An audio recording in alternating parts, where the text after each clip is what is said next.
Hamınıza salam. Bu gün sizlərlə düzxətli, bərabər sürətli və dəyişən sürətli hərəkət, mexaniki hərəkətin təsviri düzxətli, bərabər sürətli hərəkətdə topluda baxacağıq. Gəlin başlayaq birinci sualdan. Əgər videonu bəyənsəz, zəhmət olmasa videonu bəyənməyi və əgər xoşunuza gəldisə, abunə də olmağı unutmayın.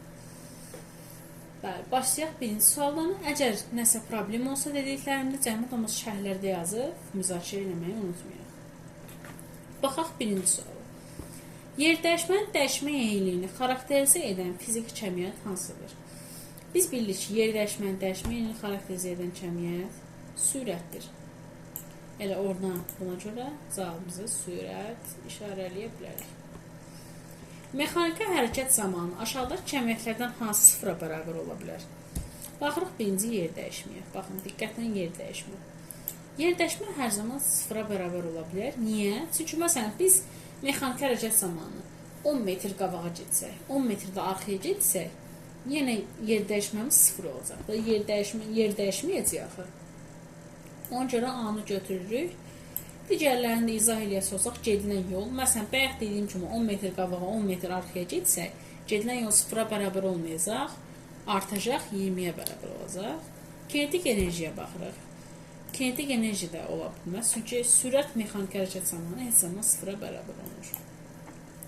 D. Cismin kütləsi. Biz bilirik ki, cismin kütləsi olmalıdır və cismin kütləsi sıfıra bərabərdirsə, bu cisim sayılır. Ona görə bunu da getdi. Y variantı, gedilən yola görə hərəkətin orta sürəti, bayaq dediyim kimi, sürət sıfıra bərabər ola bilməz.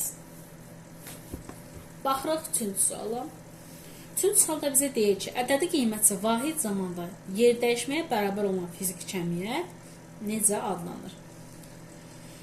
Ədədi qiymətcə vahid zamanda yer dəyişməyə. Biz bilirik ki, S bərabərdir.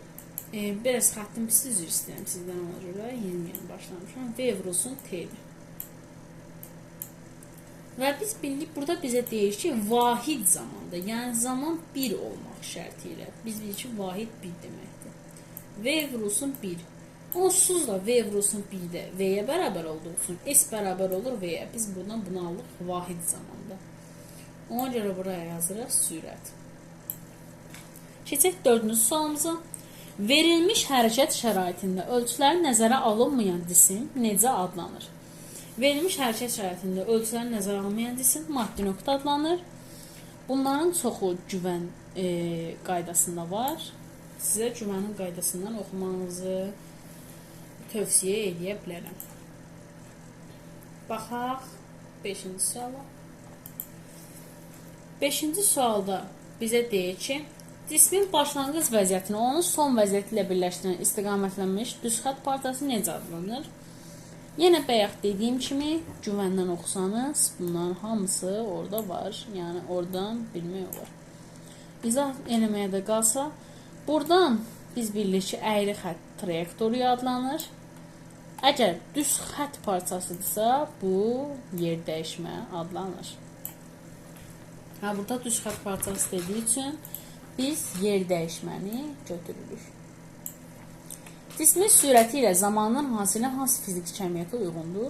V vurulsun T bərabərdir elə. Orada da cavabımız olacaq yola.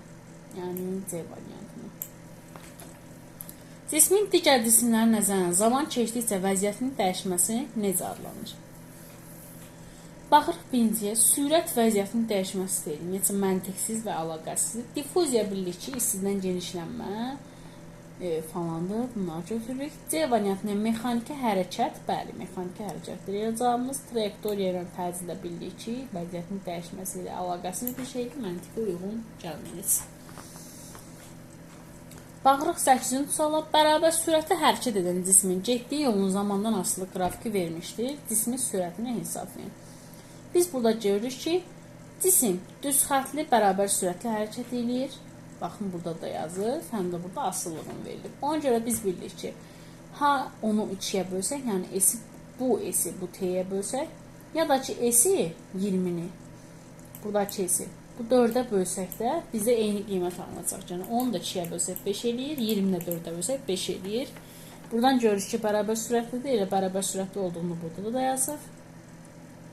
Və sürətin də 10-u 2-yə bölməklə ya da 20-ni 4-ə bölməklə tapa bilərik. Cavabımız 5A variantı. Baxaq 9-cu suala. 9-cu sualda bizə deyir ki, bərabər sürətlə hərəkət edən cismin sürətinin zamandan asılılıq qrafiki verilmişdir. Cismin 20 saniyədə getdiyi yolu hesablayın. Biz bilirik ki, L bərabərdir. V vurulsun T'dir. Və o zaman biz 40'ı vururuq 20'yə. Cavabımız olur 800 metr. Baxın 800 metr. O da birləşir 0.8 kilometrdir. Cavabımız götürürük D variantı. Baxırıq 10-cu suala. 10-cu sualda bizə deyir ki, bərabər sürətli hərəkət edən cismin hərəkətinin yolunun zamanından asılı qrafiki hansıdır?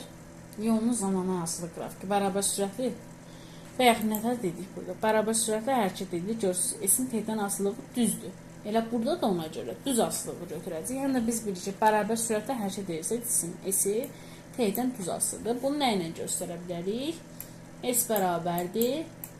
V vurulsun T'dir. Yəni, baxın, zaman burada sabit olmaqla. Zaman daha doğrusu sabit olmaqdadır. Sabit götürürük zamanı. Məsələn, 5 saniyədə cisim V sürəti ilə 10 sürətlə 50 metr yol gedirsə, 20 sürətlə 100 metr yol gedir.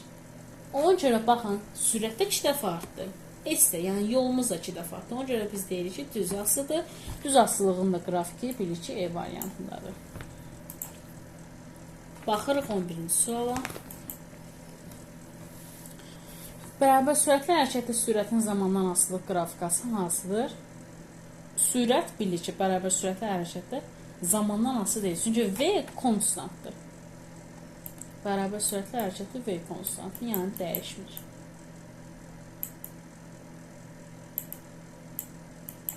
V konstantını dəyişmir. Burada da B variantını götürürük. Uşaqların burada da çoxu tərs asılı deyil. Çünki V vurulsun T'dir, S də bərabərdir. V də bərabər deyilik, S bölünsün T.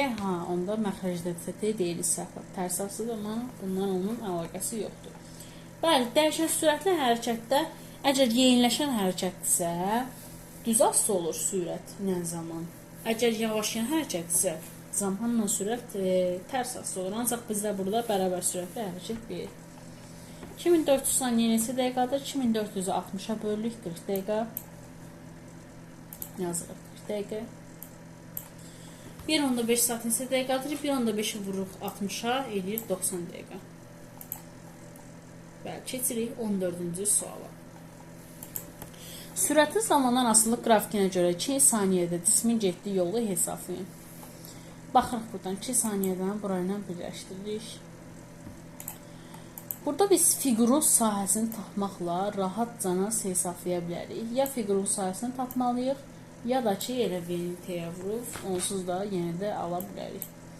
Baxırıq, fiqurun sahəsi nəyə bərabərdir burada bizdə? V vurulsun T-yə. Baxın, V vurulsun T. Yəni, 12-yə vurmalıyıq. 10 da 2-yə vuranda bizdə alınır 20 metr. Cavabımız C variantı. 15-ci sual. Sürətin zamandan asılılıq qrafikasına görə müşahidəyə başlayandan 4 saniyə sonra getdiyi yolu hesablayın. Baxın, müşahidəyə başlayandan 4 saniyə sonra. Biz bilirik ki, müşahidəyə vaxt başlaya bilər. Yəni, 0 saniyədən də. O da yenə buradan birləşdirir, fiqurun sayəsini hesablaya bilərik. Mən nəyə görə deyirəm fiqurun sayəsini hesablayır? Çünki dəyişən sürətli hərəkət də ola bilər. Dəyişən sürətli hərəkətdə, məsələn deyirəm, belə qrafik götürürük də. Tutaq ki, V-nin T-dən asılılığıdır, yeniləşən hərəkətdir. Burada V ta yazmıram, burada da T-də. Belə olur. Biz V-ni T-yə vurub, heç zaman alanmarıq da, onu da elə bilir. V-ni T-yə vursaq səhv cavab alaraq axı. V-ni T-yə vurub 2-yə bölməliyik. Çünki biz üçbucağın sayəsini hesablamalıyıq. T tutaq ki, burada 4, V-də buradadır.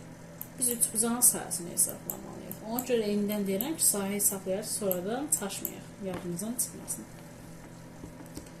Burada da cavabımızı neçə aldıq? 5-i 4-ə vurduq, cavabımızı 20 aldıq. Yazdıq 20. Keçdik 16-cı suala. 90 km/saat neçə metr/saniyədir? Biz bilirik ki, km/saatı metr/saniyə çevirmək üçün. Baxın, 90 kilometri bölülük saata, belə deyək də, 90 kilometr deyil, 10 bölülük saata. Saat, say yazırım, saat. Hətta bir dəqiqə özür istəyirəm, qoy bunu mən təsib alım, rahat eləyək bu sualı. 90 km/saatı bizdən soruşur ki, neçə metr/saniyədir? Biz bura yazarıq 90 km/saat, 90. 1 kilometr neçə min metrdir? 1000 metrdir, 90 vurulsun 1000. 90 metr bölünsün saat oldu. Yəni 1 saatda 90 min metr gedir. 90 min bölünsün, 90 min metr bölünsün saat.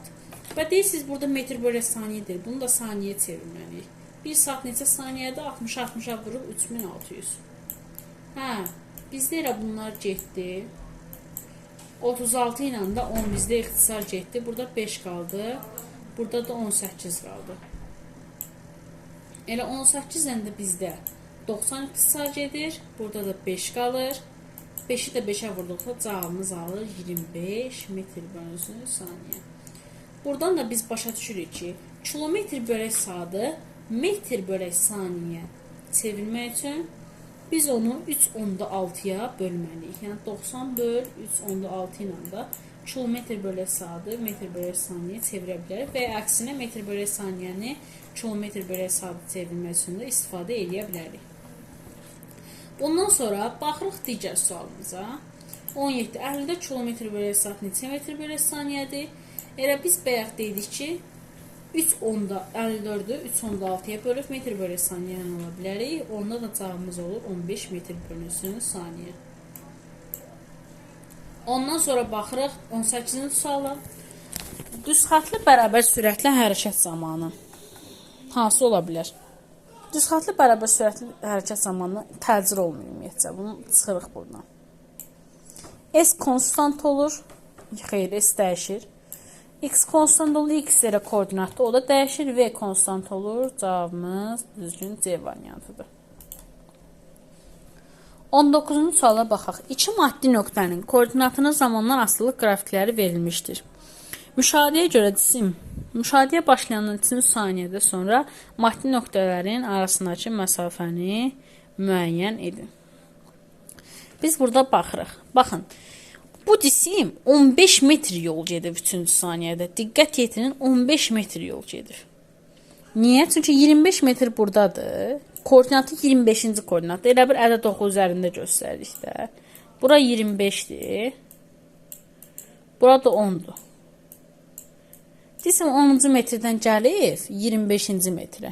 Onda 25-dən 10 çıxacaq, zaten 15 metr yol gedəcək. Elə cavabımız olacaq E variantı. Əgər bizdə burada sürət sorsaydı 15-i 3-ə bölüb 5 metr/saniyə alacaqdıq. Baxırıq 20-ci suala. İki maddi nöqtənin koordinatının zamandan asıllıq qrafiki verilmişdir. Müşahidəyə başlayandan 4-cü saniyənin sonunda maddi nöqtələr arasındakı məsafəni tapın.